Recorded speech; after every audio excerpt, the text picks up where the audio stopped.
Yesus Kristus mengampuni kita. Amin. Haleluya. Amin.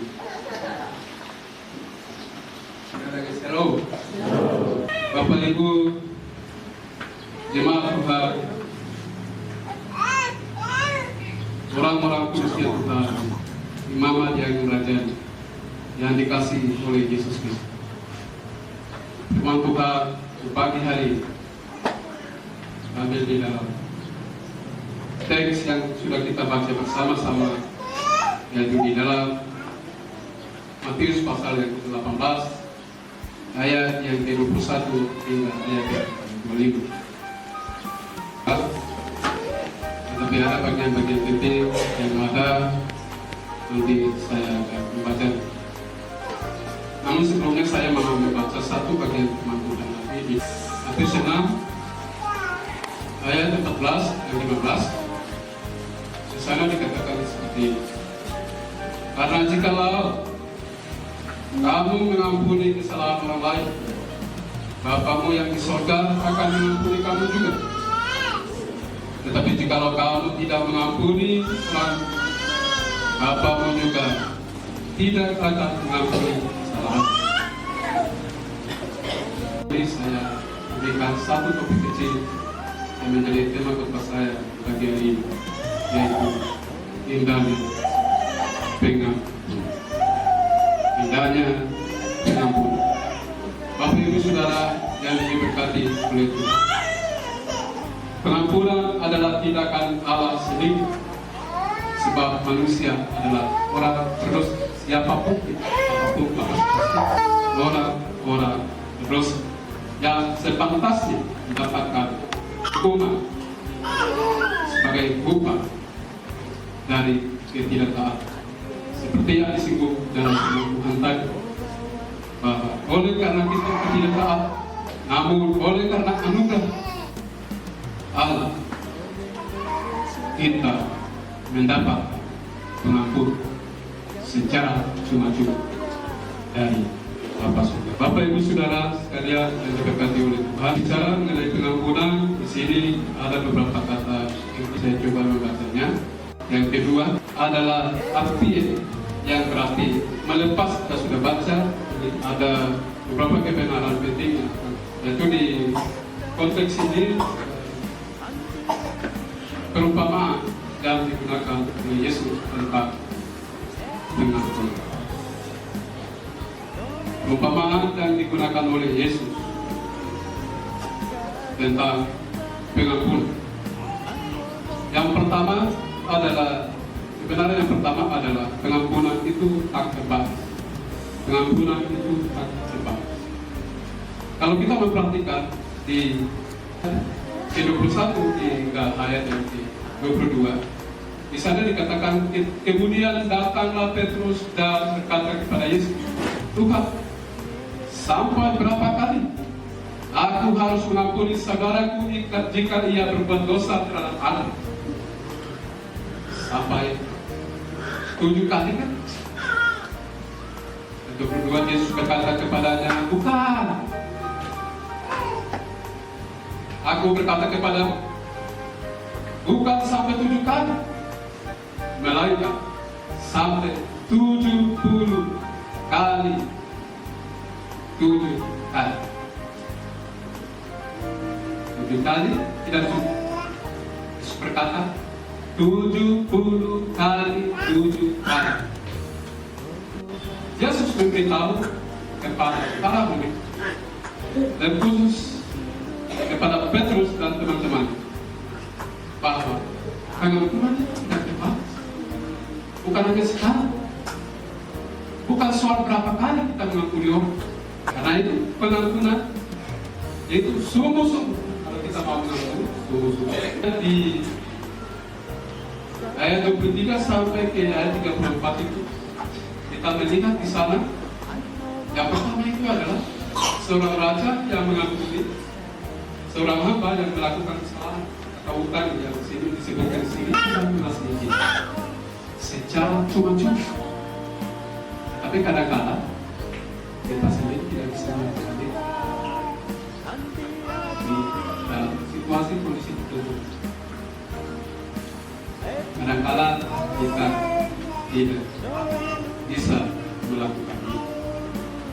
Kita telah menerima pengampunan secara cuma-cuma. Ketika Tuhan Yesus mengatakan 70 kali,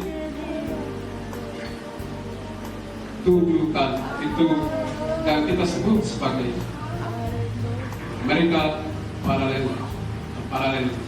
Artinya bahwa ketika orang lain berbuat salah pada kita, maka kita pun perlu mengampuni mereka tanpa ada pembalasan. Mengapa? Karena kita telah menerima pengampunan dari Tuhan secara untuk tidak mau mengampuni, karena kita telah menerima pengampunan secara cuma-cuma dari Bapa Saudara. Kadang-kadang dalam situasi tertentu menjadi dilema juga soal pengampunan itu. Ya, dan balasan adalah hak Tuhan. Pada waktu Yesus disalib, kata penting yang dia sampaikan apa? Kata penting, ampunilah mereka. Kalau mereka tidak tahu apa yang mereka. Kata-kata ini seharusnya menjadi kata-kata kita. Prinsip ini seharusnya menjadi prinsip ini sebagai pengikut Yesus Kristus. Bapak Ibu Saudara sekalian yang diberkati, dari ayat 35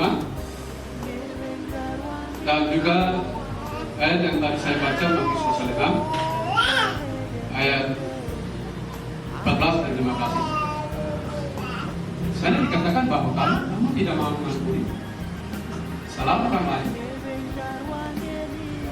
tidak mau mengampuni saudaramu, maka Tuhan juga tidak akan mengampunimu. Gitu. Tak mau menerima pengampunan, tapi memang Tuhan katakan, ampunilah terlebih dahulu, ada amal yang besar pada kamu, lalu kamu akan menerima pengampunan dari Tuhan Yesus Kristus. Karena pengampunan perintah Tuhan, bukan pilihan manusia. Berat bagi kita, bagi manusia. Apalagi keluarga terdekat, saudara kan, aku bertekad marah itu soal apa, makan apa, sesuatu yang baik. Ya. Mungkin orang lain cepat sekali ya, kita mau mengampuni orang lain cepat sekali. Tapi kalau dalam keluarga, saya pun menghadapi selalu. Kalau saya bertekad dengan kakak saya, tapi bukan hari ini saya mau mengampuni. Tapi setelah satu hari lewat, mungkin kita berdoa. Kalau ini adalah perintah Tuhan, kita melakukan. Aplikasi praktis dari kebenaran firman Tuhan ini ada beberapa kebenaran juga yang akan saya sampaikan. Saya coba membaca beberapa catatan penting di sini adalah pertama, mengampuni. Ia adalah bukti seorang sudah menerima pengampunan. Seperti kebenaran tadi bahwa kita telah menerima pengampunan secara cuma-cuma dari Bapa Surgawi, maka kita harus mengampuni orang lain. Yang kedua adalah mengampuni orang lain agar doa kita didengar oleh Tuhan. Mengampuni orang lain menyebabkan dan berkat surga akan terbuka bagi kita. Kalau itu menjadi beban pikiran kita, dan itu bisa menjadi penghalang doa kita, penghalang berkat kita. Yang ketiga adalah mengampuni sesama agar tidak ada akar baik di dalam diri kita. Karena hal itu bisa mencelakakan diri kita sendiri. Kalau itu simpan-simpan terus dalam hati kita, dan sampai tiba-tiba kita bawa itu sampai kita tiba-tiba sakit jiwa lalu dibawa kita diantar ke rumah sakit jiwa itu yang berat. Tidak boleh itu terjadi. Suasana hati atau suasana jiwa yang tidak sehat bisa menyebabkan tanggung kesehatan hati fisik kita. Kalau beban yang kita pikul terus kita bawa, akar itu selalu ada. Dan terakhir adalah dengan mengampuni maka kita sedang mengakui kedaulatan Tuhan berdaulat. Tuhan berdaulat. Kita kembalikan segala sesuatu kepada Tuhan. Biarlah Tuhan yang mengambil alih. Bukan kita, bukan kamu, tapi Tuhan. Karena hidup saya sudah adalah milik Tuhan. Bukan milik dunia ini, bukan milik keluarga ini, tetapi kita milik Tuhan. Nah itu kita kembali melakukan kedaulatan Tuhan. Apapun situasi, kondisi, masalah, lalu kembali. Bapak Ibu Saudara sekalian yang diberkati oleh Tuhan, kiranya kebenaran firman Tuhan hari ini dapat menolong kita untuk kita dapat mengampuni orang lain, karena kita tahu kemampuan kita Tuhan. Kiranya Kristus dimuliakan. Kebenaran firman Tuhan yang tema hari ini adalah indahnya pengampunan. Kedua kebenaran penting yang kita belajar tadi adalah pengampunan itu adalah tak terbatas. Pengampunan itu adalah tak terbatas. Yang kedua adalah pengampunan itu merupakan perintah Tuhan dan bukan pilihan.